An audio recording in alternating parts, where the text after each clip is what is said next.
Samantala, matapos mawala ng mahigit 3 taon, nagsibalikan na sa karagatan ng Atimonan, Quezon ang mga butanding.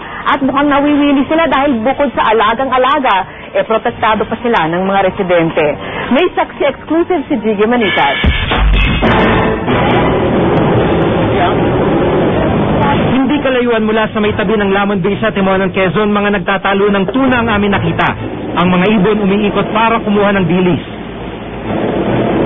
Ayon sa aming mga kasamang environmentalist, ito raw mga senyales na malapit na ang hinahanap naming butanding.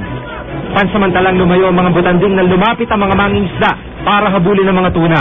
Makalipas sa may isang oras sa paghihintay, ito na ang tumambad sa amin.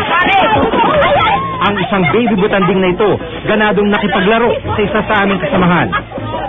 Ang iba tahimik na lumalangoy sa may 40 talampakan dagat. Taong 2005 na huli magpakita mga butanding dito.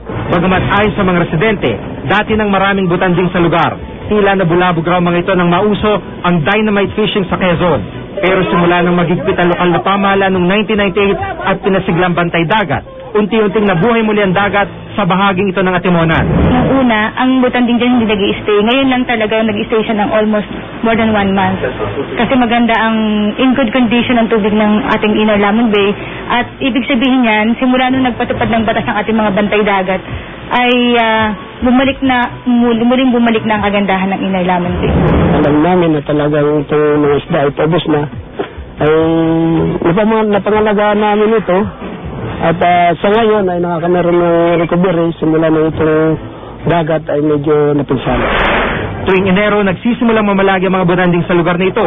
Pero ngayon, tila nawili na raw sila sa pananatili. Kung dati kinakatay at hinuhuli ng mga fishing vessel mula sa ibang bansa ang mga butanding, ngayon mismong mga tao na ang nagpoprotekta sa kanila. Mula sa Atimonan, Quezon, ako si Jiggy Manitas, ang inyong saksi.